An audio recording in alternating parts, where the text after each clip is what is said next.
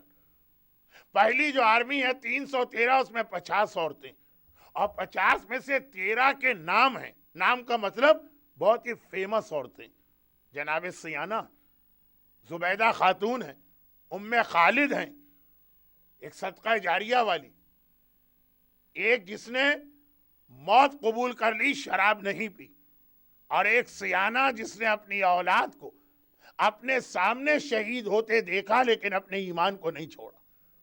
تو یہ پوری ایک آگے فل مجلس بنے گی کہ کربلا سے لے کے امام زمانہ تک میں عورتوں کا رول کیا.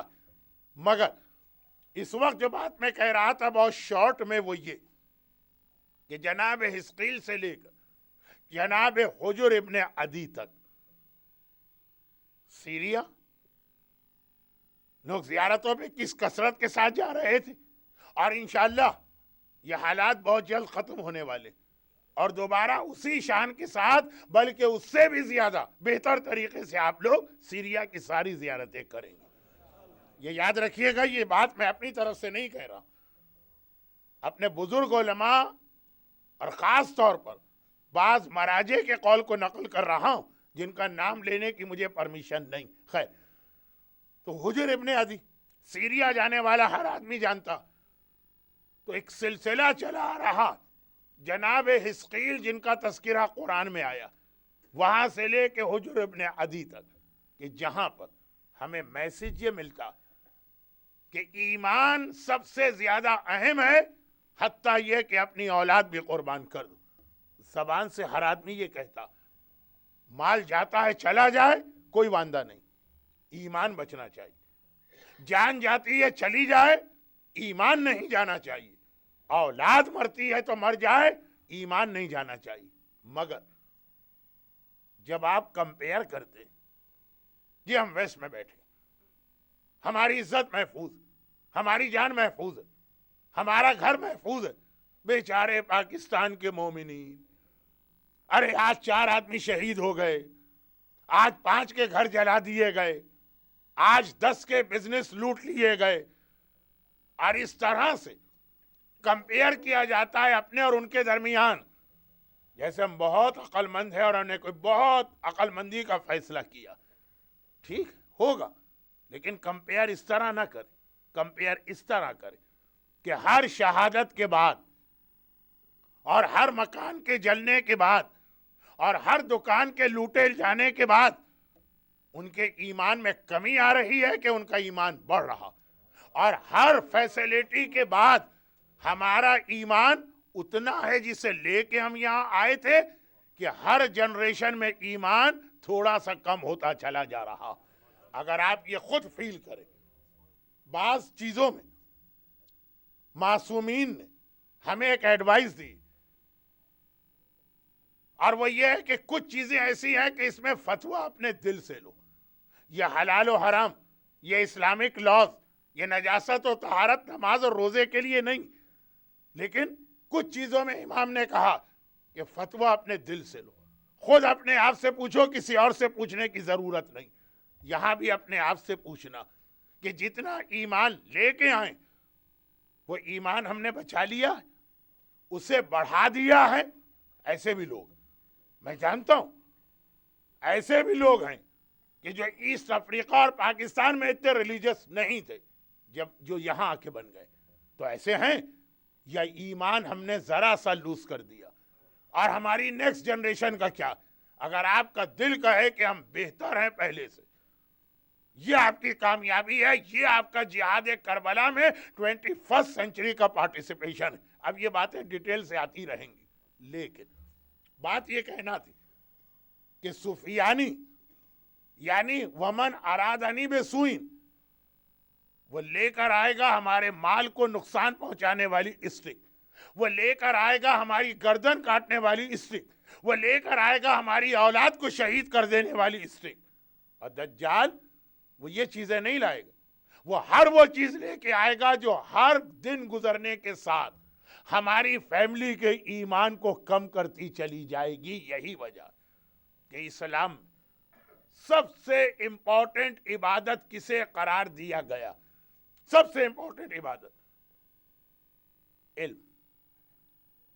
علم جہاد کربلا میں آقا حسین مور دین 72 کو اپنے ساتھ لے کر گئے تھے, اور ہمیں نہیں معلوم کہ آقا نے کیا کرائیٹیریا رکھا تھا.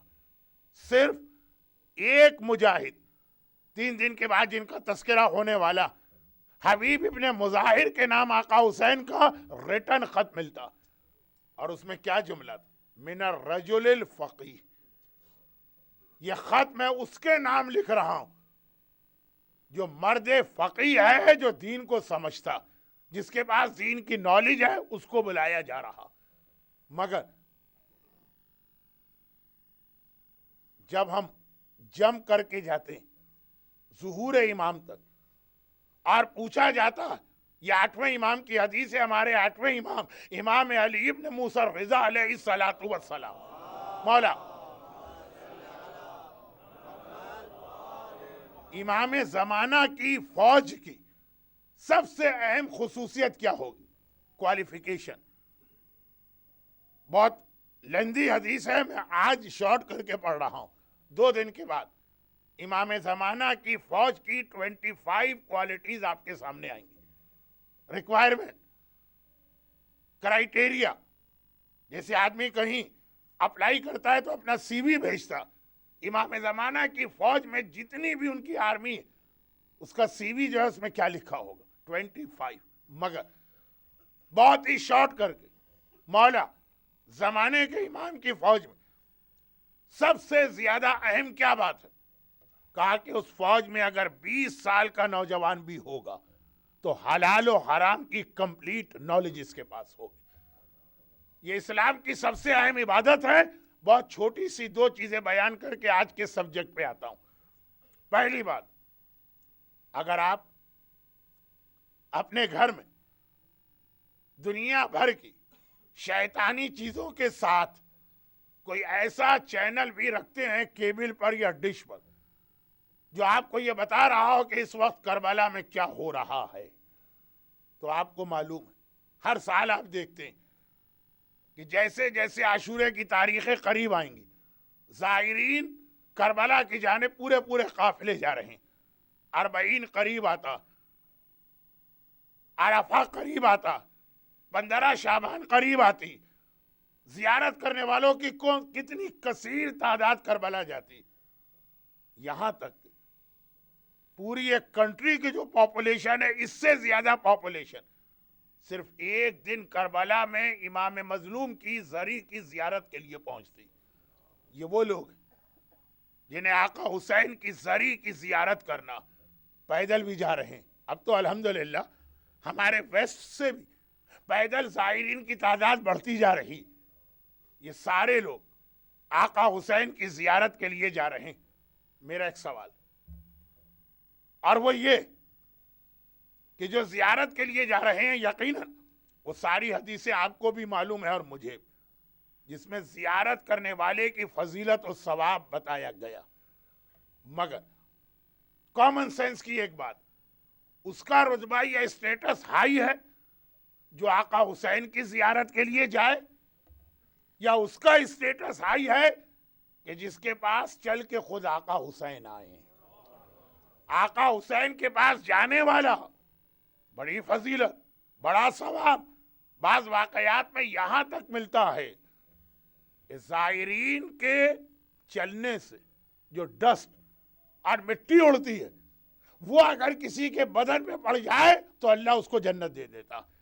زائر کی بات چھوڑیں, زائر کے پیروں سے جو مٹی اڑ رہی وہ اگر کسی کے بدن پہ پڑ جاتی ہے تو جہنم اس کے لیے حرام اور جنت اس کے لیے واجب ہو جاتی. یہ زیارت کرنے والے کی فضیلت. حضرت آیت اللہ العظمیٰ سیستانی کا ایک فتویٰ, چونکہ ابھی میں خود بھی حج کر کے آیا ہوں, ایک فتویٰ سوال کیا گیا کہ عرفہ کے دن کربلا کی زیارت کا ثواب زیادہ یا حج بیت اللہ کا؟ باقاعدہ ریٹن فتویٰ کتاب کے اندر. دیکھیے جو زبانی لوگ فتوے پوچھ کے آتے ہیں آغا سیستانی سے,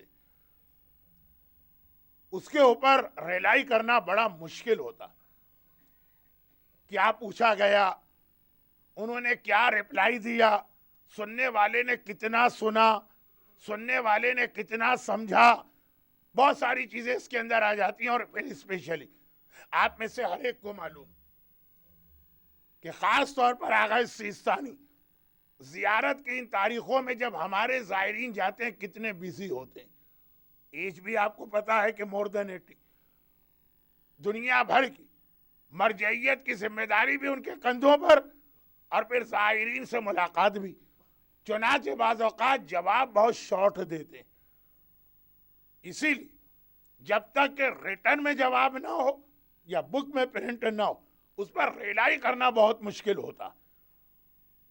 یہ الگ بات ہے کہ پچھلے 5 سال سے میں ایک چیز کو فالو اپ کر رہا ہوں، کیونکہ میں بھی سال میں 2 مرتبہ زیارت کے لیے جانے کا شرف مل رہا ہے، اور مختلف قافلوں کو آغا سیستانی کے پاس میں نے دیکھا. تو یہ الگ بات ہے کہ 4 ان کی ایڈوائس تو کامن ہیں جو تقریباً ہر قافلے کو وہ کرتے ہیں. 4 ایڈوائس، جن میں سے ایک یو کے میں بھی آئی تھی کہ جب لوگوں نے اردو اور گجراتی پڑھنا شروع کی تھی. یہ آج کا سبجیکٹ نہیں ہے، اس لیے میں اسے خالی ٹچ کر کے آگے بڑھ رہا ہوں. وہ 4 باتیں جو آغا سیستانی مور اور لیس ہر قافلے سے کرتے ہیں. 4 اسپیشل ایڈوائز، وہ تو ٹھیک ہے، وہ تو کنفرم، کیونکہ اتنے لوگوں سے کہا، اتنا زیادہ اس کو ریپیٹ کیا کہ اس میں تو ہمیں کوئی شک نہیں ہے کہ ہمارے اس عظیم مرجع 21 سینچری میں ساری دنیا اسپیشلی ویسٹ میں بیٹھنے والوں کو 4 نصیحتیں کی.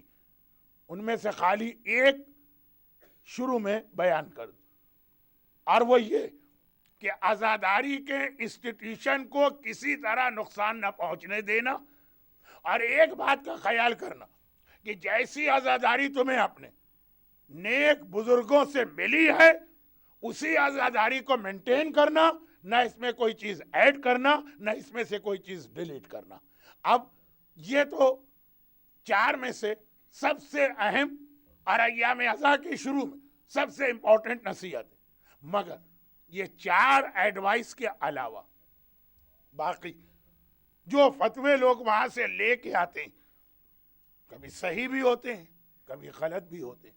یعنی سننے والے نے بات کو صحیح طور پہ نہیں سمجھا، لیکن جب کوئی چیز آغا کی کتاب میں پرنٹ ہو جائے، جو کئی بار، ایک مرتبہ نہیں 3-4 بار چیک ہونے کے بعد پرنٹ ہوتی، تو یہ اس میں فتویٰ پرنٹڈ کتاب میں. مناسک حج فرماتے ہیں، سوال کیا گیا کربلا کی زیارت عرفہ میں اس کا ثواب زیادہ ہے یا حج کا؟ یہی جواب تو ہے نا کہ اتھینٹک حدیثوں سے یہ ثابت ہے کہ عرفہ کے دن کربلا کی زیارت کے ثواب حج بیت اللہ سے زیادہ. ہاں کبھی کبھار ایسے سرکمسٹانسز ہو سکتے ہیں حج پہ پابندی لگا دی جائے، حج سے لوگوں کو روکا جائے، خانہ کعبہ کو ویران کرنے کی کوشش کی جائے، خانہ کعبہ کو تباہ کرنے کے لیے کوئی پلاننگ کی جائے.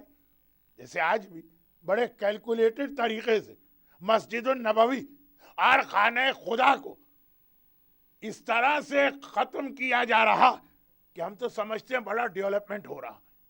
کتنی مسجدیں، کتنے تاریخی مقام، کتنی قبولیت دعا کی جگہ اس ڈیولپمنٹ کے نام پہ ختم ہو گئی. یہ ایک الگ سبجیکٹ ہے، موقع ملا تو کبھی اشارہ کروں گا، آج نہیں. کربلا کی زیارت حج بیت اللہ سے زیادہ کوئی ذاکر، اوریٹر یا اسپیکر نہیں کہہ رہا. آج کے دور کا سب سے عظیم مرجع اپنے تمام علم کے ساتھ کہہ رہا ہے یہ کربلا کی زیارت کا ثواب. مگر کچھ ایسے لکی لوگ ہیں جن کا اسٹیٹس اتنا ہائی ہے کہ وہ آقا حسین کے پاس نہیں گئے، آقا حسین ان کے پاس چل کے آئے. اب اس میں 2 یا 3 بہت اہم واقعات میرے سامنے ہیں، لیکن آج کے ٹاپک کے اعتبار سے میں صرف ایک بہت مختصر واقعہ پڑھتا ہوں. ایک اور بات بھی ہے، آغا بروجردی والا واقعہ وہ بعد میں آئے گا. آج آغا عبد الکریم حائری کا واقعہ، اگرچہ یہ آپ نے کئی بار علماء سے سنا ہوگا لیکن بہت ہی شارٹ. آقا عبد الکریم حائری تاریخ شیعہ کے اہم ترین 5 مجتہدین میں سے ان کا نام لکھا جا سکتا. کیوں؟ آخری زمانے کی ویسے ہی ایک سائن تھی کہ قم یہ سینٹر بنے گا اسلام کا، پریچنگ کا، اجتہاد کا. قم آج جو ہمارے سامنے قم ہے علماء اور مجتہدین سے بھرا ہوا، یہ 100 سال پہلے ایسا نہیں تھا. 1341 ہجرہ، ابھی 100 ایئرز بھی کمپلیٹ نہیں ہوئے. 1341 میں قم کا حوضہ علمیہ بنا. نجف کا حوضہ بہت پرانا, شیخ توسی کے دور کا, قم نہیں. قم بہت ہی ریسنٹ پاس کی بات ہے. 13 اور کس نے بنایا؟ آقا عبد الکریم حائری. یہ آقا عبد الکریم حائری خود مرجعیت کے اعتبار سے بھی اتنے اہم تھے کہ ان کے اسٹوڈنٹس کی اگر آپ لسٹ دیکھیں, امام خمینی انہی کے اسٹوڈنٹ, آغا گل پائگانی انہی کے اسٹوڈنٹ, آغا عراقی انہی کے اسٹوڈنٹ, آقا شہاب الدین مرشی نجفی, کہ آج لوگ خالی ان کی لائبریری کو یاد کرتے ہیں لیکن ایک مرجع انہی کے اسٹوڈنٹ, آغا مرتضیٰ حائری انہی کے اسٹوڈنٹ. یعنی اتنا عظیم عالم کہ جس نے اپنے اسٹوڈنٹس میں اتنے سارے تو مراجع پیدا کیے. آج بھی معصوم قم کی زری کے سرانے آغا عبد الکریم حائری کی قبر موجود, لیکن آغا عبد الکریم حائری کے حالات بتانے کا موقع نہیں. صرف اس لیے میں نے یہ بات بتائی کہ پہلے اس عظیم شخصیت جس نے بڑے ٹف ٹائم میں شاہ ایران اور اس کا ظالم باپ قم کے حوضے کو اسٹیبلش کیا. ان کا واقعہ ہے کہ یہ کربلا زیارت کے لیے گئے تھے جب نہ مرجع بنے تھے اور نہ ہی یہ قم میں شفٹ ہوئے تھے.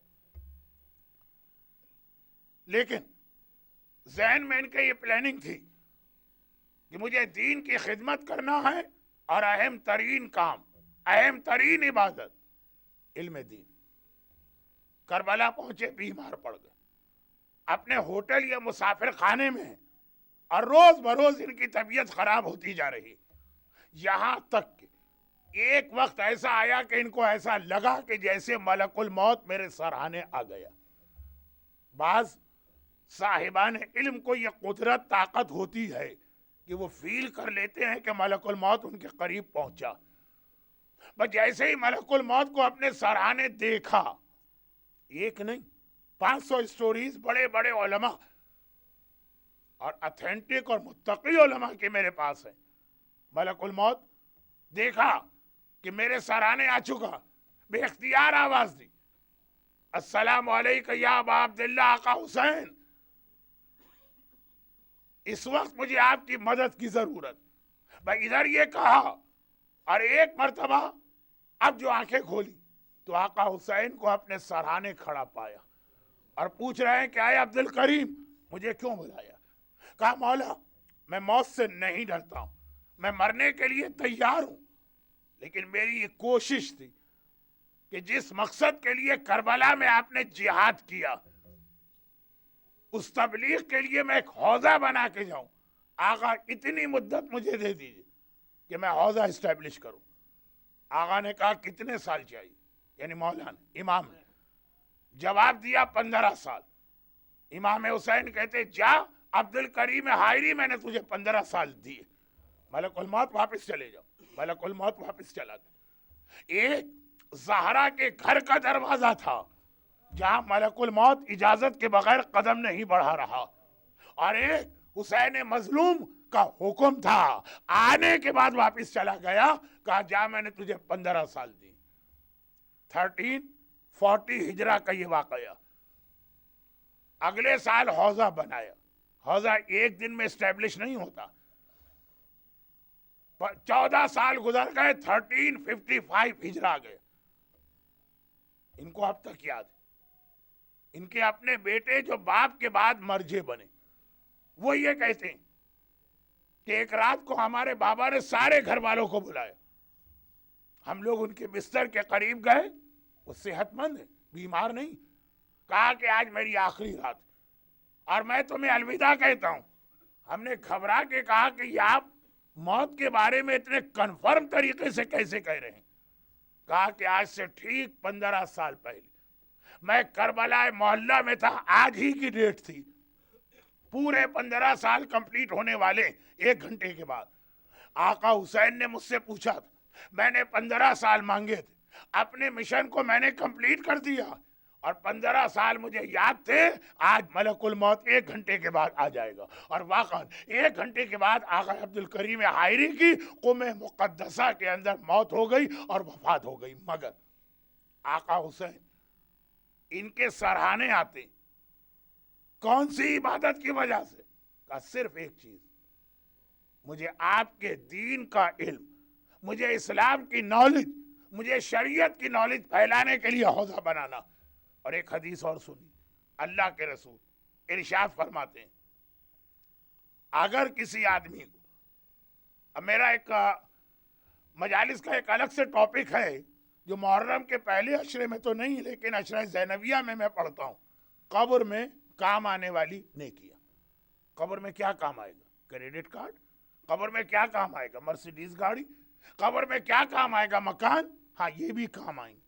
اگر اس کے ذریعے کسی مومن کی مدد کی گئی ہے یا دین کی خدمت کی گئی ہے، لیکن ایک لسٹ ہے، اور اس میں سب سے پہلے یہ حدیث پڑھتا ہوں کہ اللہ کے رسول نے یہ ارشاد فرمایا کہ اگر کسی آدمی کو یہ پتہ چل جائے کہ میری موت میں صرف ایک دن رہ گیا، اور وہ یہ چاہے کہ ایسی عبادت کرے جس کا میکسیمم ثواب ہو۔ عبادتیں تو بہت ساری، قرآن پڑھنے کا ثواب، زیارت عاشورہ پڑھنے کا ثواب، نماز پڑھنے کا ثواب، صدقہ اور خیرات کا ثواب، لیکن وہ یہ سوچے کہ صرف ایک دن میرے پاس ہے، ایسی عبادت کرو کہ زیادہ سے زیادہ ثواب مل جائے، تو اسے چاہیے کہ اس ایک دن میں جتنے مسائل یاد کر سکتا ہے یاد کر۔ حلال و حرام کے جتنے مسائل لے کر قبر میں جاؤ گے، اس سے زیادہ قبر میں کام آنے والی کوئی عبادت نہیں۔ دیکھیں ایک حدیث آپ نے شادی کی محفلوں میں بہت سنی ہوگی، اگر کوئی آدمی شادی کر لے تو اس کی 2 رکعت نماز کا ثواب بغیر شادی والے کی 70 رکعت نماز سے زیادہ۔ پھر علماء تفصیل بتاتے ہیں کہ شادی انسان کو اللہ کے اتنا قریب کر دیتی ہے کہ ایک بیچارہ 70 رکعت نماز پڑھے گا ثواب کم ملے گا، اس کی خالی 2 رکعت نماز۔ مگر یہ حدیث خالی شادی کے بارے میں نہیں، اس سے پہلے یہ حدیث علم کے بارے میں، جاہل کی 70 سال کی عبادت سے علم رکھنے والے کی ایک دن کی عبادت کا ثواب زیادہ۔ عبادت وہی عبادت، 2 رکعت نماز میں پڑھوں کہ آپ پڑھیں کہ آغا سیستانی پڑھیں، الحمد کا سورہ پڑھیں گے، اس کے بعد انا انزلنا پڑھیں گے، رکوع اور سجود میں وہ کیا پڑھیں گے جو ہم اور آپ پڑھتے ہیں۔ ہماری 70 سال کی یہ والی نماز، ان کی ایک دن کی نماز اس سے زیادہ افضل، کیوں؟ ہر عبادت کا ثواب بڑھ جاتا ہے جب اس کے ساتھ دین کا علم آ جائے۔ اور یہاں پہ رک کے ایک مختصر سا واقعہ پڑھوں، شاید اس واقعے کا جو کنکلوژن ہے وہ آج نہ آ سکے، وہ کل آئے، لیکن بہرحال آپ کو معلوم ہے محرم کی مجلسیں سب ایک دوسرے سے کنیکٹڈ ہیں۔ اسلام میں حلال و حرام و شریعت کی نالج کی کتنی اہمیت۔ اللہ کے رسول نے تبلیغ رسالت شروع کر دی، اعلان نبوت کر دیا، اور پھر مکے کے اندر پیغمبر کے خلاف ہر طرح سے پیغمبر کو اپنے مشن سے روکنے کے لیے مکے کے کافروں نے طریقے اختیار کی، کیرٹ اینڈ اسٹک۔ پیغمبر کو آفر بھی دی گئی، بھائی آپ کو بادشاہ چاہیے، ہم مکے کا بادشاہ آپ کو بناتے ہیں۔ رسالت، لا الہ الا اللہ، کلمہ توحید، اللہ اکبر، جیسے آج بھی مجلس سے پہلے جو ہمارا نوجوان ربائی پڑھ رہا، نام خدا، یہ مت لیجیے۔ آپ کو کیا چاہیے؟ دولت چاہیے؟ مکے کا سب سے مالدار آدمی ہم آپ کو بنا دیتے۔ آپ کو کیا چاہیے؟ اچھی بیوی چاہیے؟ مکے کی سب سے حسین و جمیل لڑکی، آپ اشارہ کریں ہم شادی کر دیتے۔ یہ ہے کیرٹ۔ یہی کیا آج کل آپ کو اور آپ کے بچوں کو دکھا دکھا کے دین سے دور نہیں کیا جا رہا؟ کبھی پیسے کا لالچ، فلاں ملک کا بینیفٹ سسٹم بہت اچھا ہے، اگر جاب لیس بھی ہو جاؤ گے تب بھی تمہارے گھر میں فاقہ نہیں ہوگا۔ کہاں پڑھے ہو ممباسا میں؟ کہاں پڑھے ہو اروشا میں؟ کہاں پڑھے ہو پاکستان میں؟ جاب چھوٹ گیا تو گھر میں فاقے ہوتے ہیں۔ اللہ کے رسول کو یہ آفر پہلے مل چکی، دولت چاہیے، حکومت چاہیے، شادی چاہیے، اور دوسری جانب کوڑا بھی پھینکا جا رہا ہے، راستے میں کانٹے بھی بچھائے جا رہے ہیں، اور ہر ٹارچر بھی کیا جا رہا۔ خیر وہ تو اپنی جگہ۔ مکے سے 400 کلومیٹر 300 میل دور مدینہ شہر ہے. اس وقت مدینہ نام کا کوئی شہر نہیں تھا, اس کا نام تھا یثرب. سورہ احزاب میں یثرب موجود. وہاں پہ 2 قبیلے تھے, اوس اور خزرج. میں بہت ڈرائی نہیں کرنا چاہتا تقریر کو, وہ اسٹک اینڈ کیرٹ کے حوالے سے بھی, اور اسلام کی اہم ترین عبادت ذرا سمجھیے. 2 قبیلے تھے, ان میں آپس میں جنگیں ہوتی رہتی تھی. اور مکے میں آدھے کافر قبیلہ اے کے ساتھ تھے اور آدھے کافر قبیلہ بی کے ساتھ. مکے میں 14 قبیلے, تو آدھے اے کے ساتھ ہیں آدھے بی کے ساتھ. میں تقریر کو سمپل کرنے کے لیے اوس اور خزرج کے نام بھی نہیں لیتا ہوں کہ ذرا ڈیفیکلٹ نام لگ رہے ہیں. اب جنگیں ہوتی, جب قبیلہ اے ہار جاتا ہے ڈیفیٹڈ, وہ مکے آتے ہیں, جو ان کے الائز ہیں اور پارٹنر ہیں ان سے ہیلپ لے کے جاتے ہیں. پھر کبھی قبیلہ بی ہار جاتا ہے, وہ مکے آتے ہیں, وہ اپنے دوستوں اور اپنے پارٹنر سے ہیلپ لیتے ہیں. پیغمبر کے رسالت کے اعلان کو تقریباً 10 سال گزر گئے. مکے میں ظلم حد سے زیادہ بڑھ گیا. 2 ایسی شخصیتیں جن میں سے کم از کم ایک پر مجھے ایک پوری مجلس پڑھنا ہے آگے جا کے. 2 ایسی عظیم شخصیتیں, اسلام کے پروٹیکٹر, اسلام کے سپورٹر, محسن اسلام. ایک حضرت ابو طالب, ایک خدیجہ طاہرہ سلام اللہ علیہا, انتقال ہو گئے. مظالم اور زیادہ بڑھ گئے. اب مدینے والوں کو مکے والوں سے کوئی کنسرن نہیں تھا, ان کے انٹرنل پرابلم سے. وہاں تو قبیلہ اے اور بی میں جنگ ہوئی, قبیلہ اے ڈیفیٹڈ, ہار گئے. وہ اپنے روٹین کے مطابق, یہ جنگ 100 سال سے چل رہی, 100 سال. تو اب جب وہ لوگ ہار گئے قبیلہ اے, تو وہ مکے آیا. اس کا جو سب سے دیکھیں ایمبیسیڈر بنا کے ایسے آدمی کو بھیجا جاتا ہے جو بڑا وائز, بڑا دانشمند, انٹیلیکچوئلز میں سے وہ اپنی قوم کے, اسعد ابن زرارہ. یہ 2 نام بہت امپورٹنٹ ہے, اسعد ابن زرارہ اور موصب ابن عمیر. بہت اہم نام, ہر مسلمان کو یہ 2 نام اچھے طریقے سے یاد ہونا چاہیے معصومین کے بعد. اسعد ابن زرارہ قبیلہ اے کے ڈیلیگیٹ, وہ ہیلپ لینے کے لیے مکہ آئے, اور کوئی نئی بات نہیں ہے, یہ ایک روٹین 100 سال سے چلا آ رہا.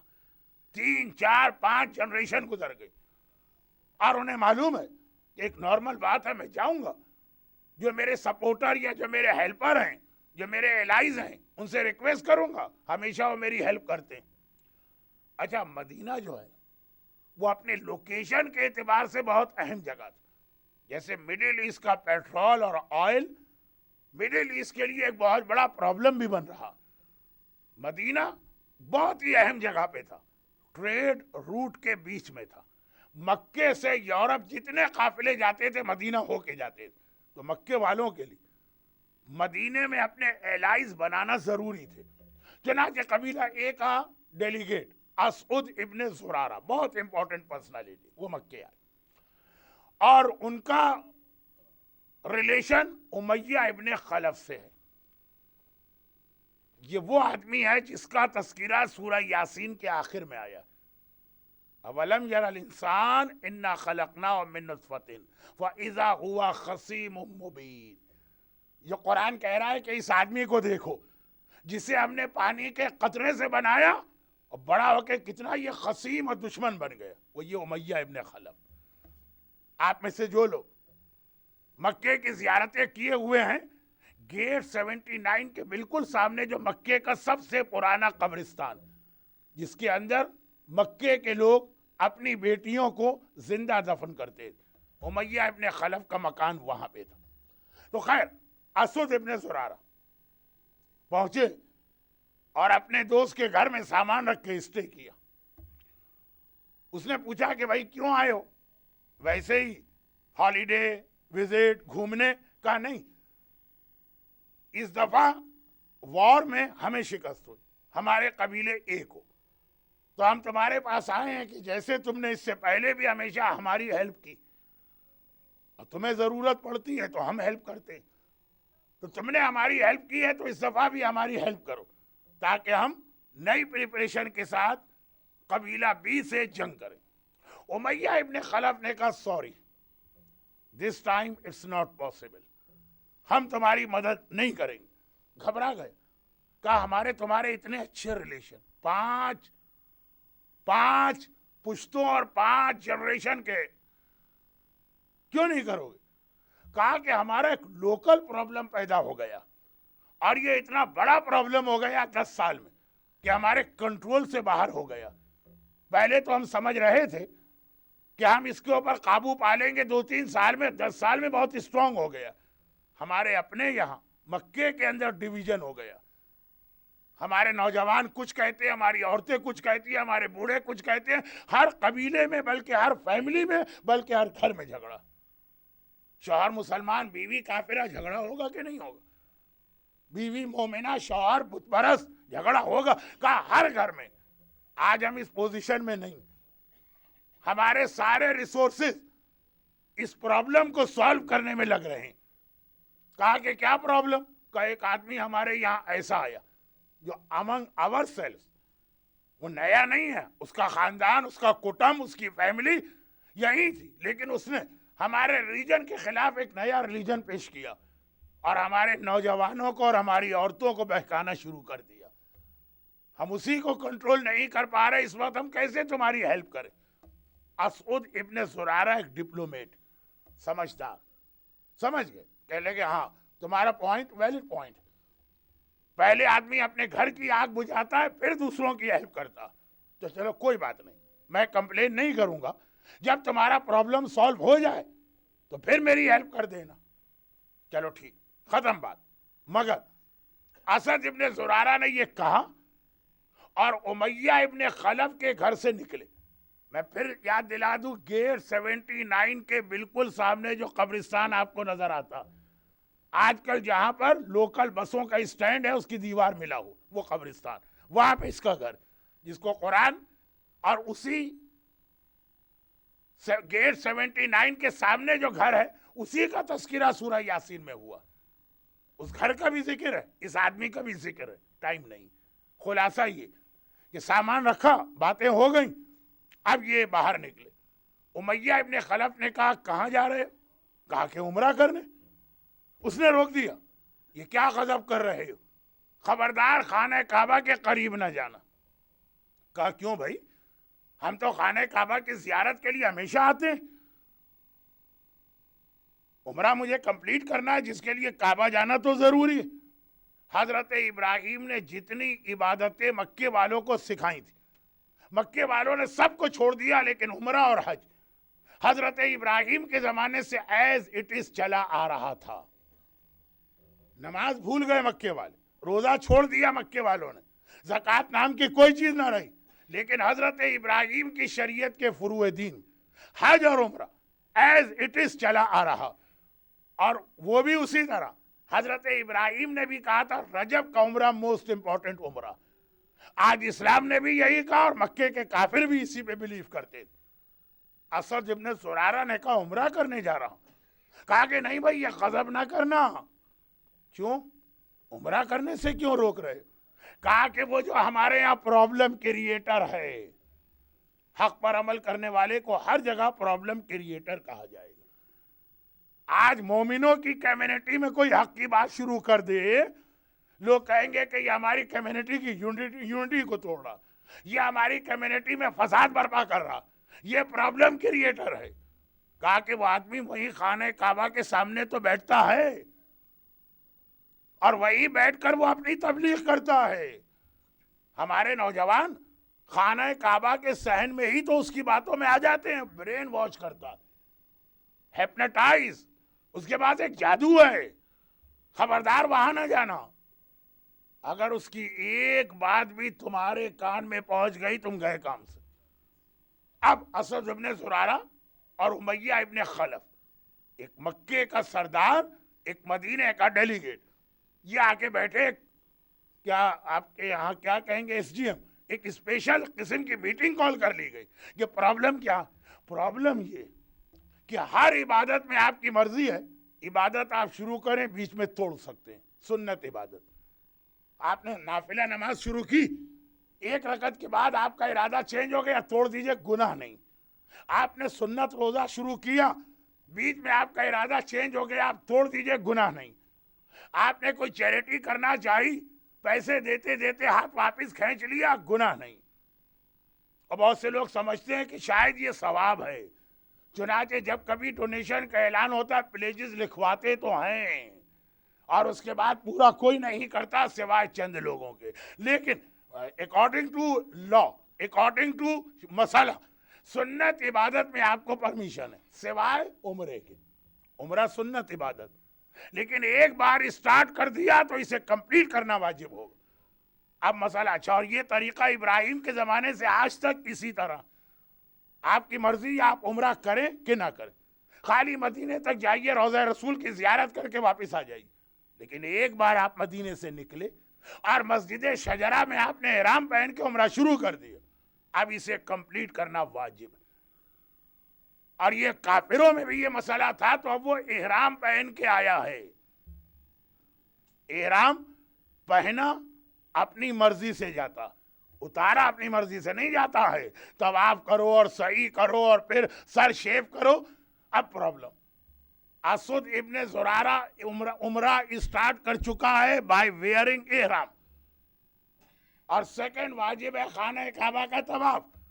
وہاں پہ جانے پہ امیہ ابن خلف پرمیشن نہیں دے رہا, کہ وہ جادوگر تو وہیں بیٹھا, وہیں بیٹھ کے وہ اپنا جادو چلائے گا, تم پر بھی اثر ہو جائے گا, تم بھی سیدھے راستے کو چھوڑ دو گے.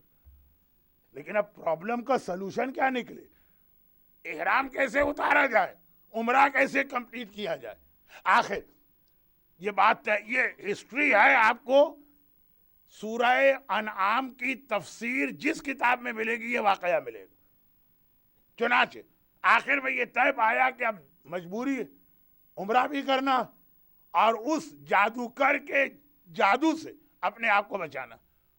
تو ایسا کرو, امیہ ابن خلف نے کہا ایسا کرو, اپنے کان میں یہ کاٹن رکھ لو, دونوں کان بند کر لو, ایک بار اس کی آواز تمہارے کان میں گئی اور اس کا میجک چل گیا, تم برین واش ہو گئے, تم سمجھو کہ ہیپناٹائز ہو گئے. چلے, اور کوئی سلوشن ہی نہیں تھا.